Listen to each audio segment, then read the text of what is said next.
Hello and welcome to another edition of Ghetto Watch Finder. As is tradition, first we'll have a little drink. Oh, fuck. Better with orange juice, really. Anyway, so today a review of the U1 Submariner. Now, I have said a lot of things about the U1 on the forums, and in my opinion, U1 is really just a tag that some vendors put on to make their watch look better than others in the same price range. Is it a real factory or is it just a label? I don't know. I mean, you know, a lot of vendors on those websites that we go to will claim AAA quality. Some will tell you it's noob factory, but these are watches that cost between $50 and $100. You're not going to get anything special no matter what they call it. So who cares?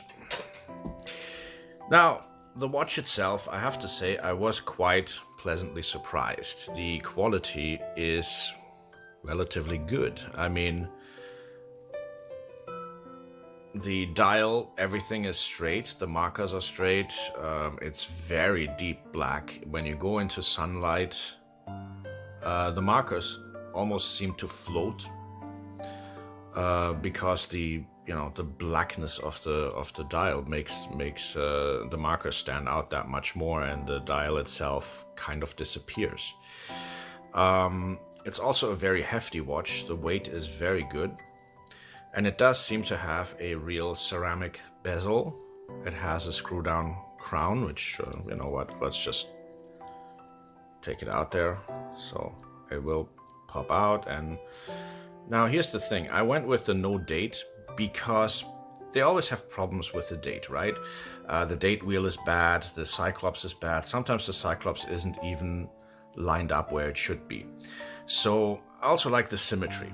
But this uses the typical 28-13 movement, 6 beats per second in directly driven seconds, which is why the hand kind of stutters a bit like that.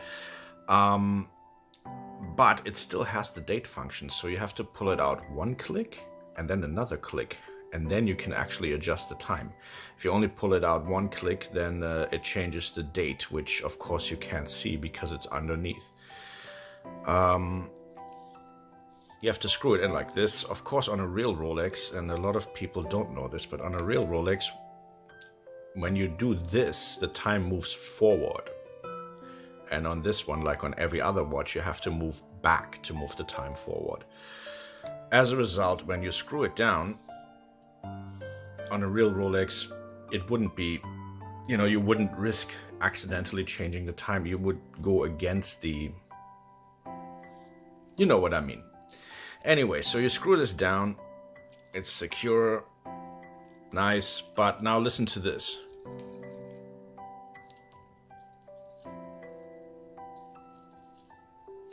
This is very noisy. Now, a lot of 28-13s have a noisy rotor. It's a cheap movement. You can buy it for $10 on eBay.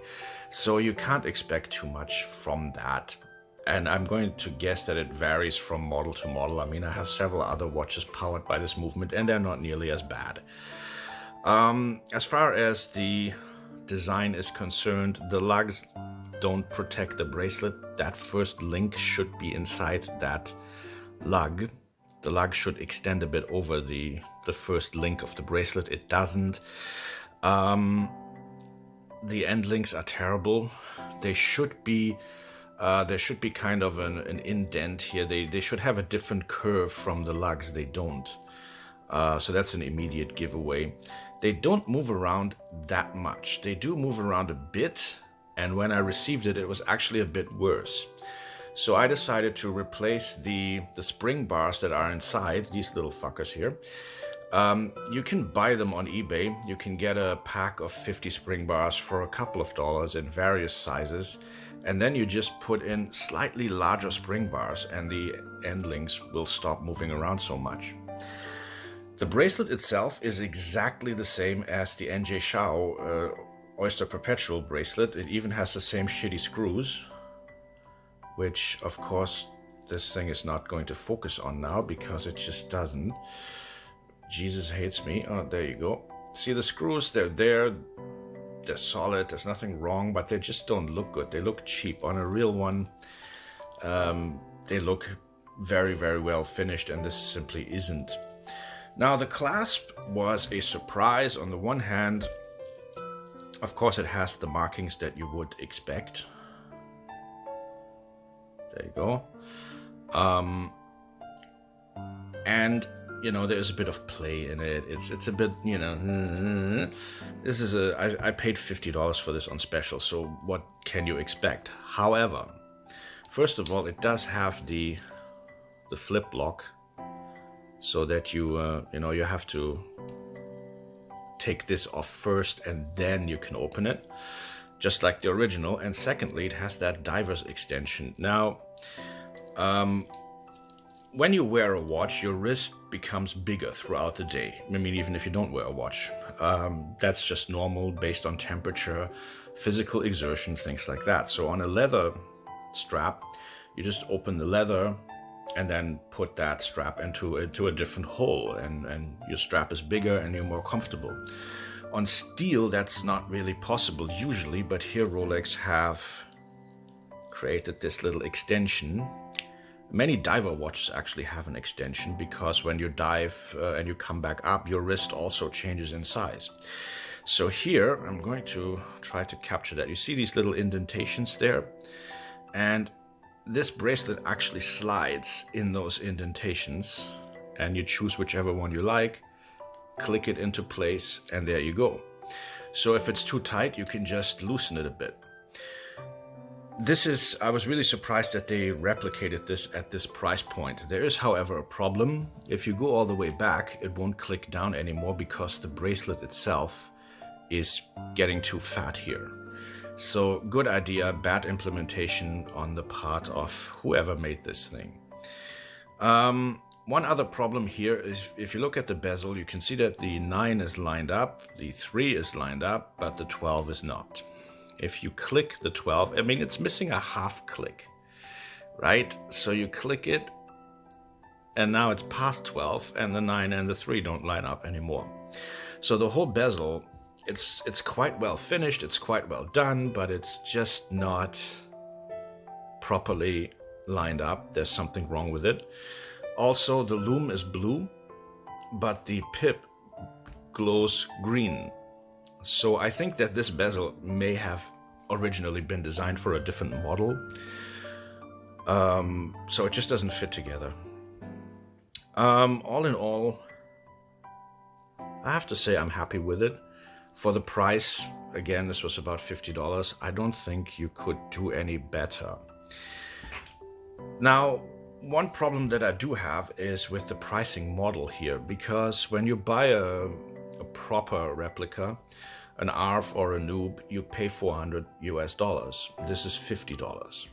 So it seems to me that there should be a market for watches priced in between, maybe $200, $250. And if you take this watch as it is and you put in a high beat movement, something that moves at 8 beats per second like the original does, and you charge people maybe $200 or $250, you would have a real contender. Such a movement is, for example, the 2836. This is an original Swiss one I got from a Rado watch. I paid a grand total of $60 for the entire watch. It's from the 1980s. It needs a service badly. But, you know, you can buy brand new Chinese copies on eBay for around $70. So if they can make this watch for $50, put a $70 movement in it, sell it for $200, and of course this is the prices that we pay, the manufacturer would pay a lot less. If this were sold for $200 with a high beat movement, I think it would be the only one of its kind in the market. You would only have to fix the bezel, and the rest is pretty much good as it is. Put it on a different strap, and there you go. Nonetheless, like I said, for $50, I think this is about as good as you can expect, and I'm quite happy with it. Join me again next time for Ghetto Watchfinder.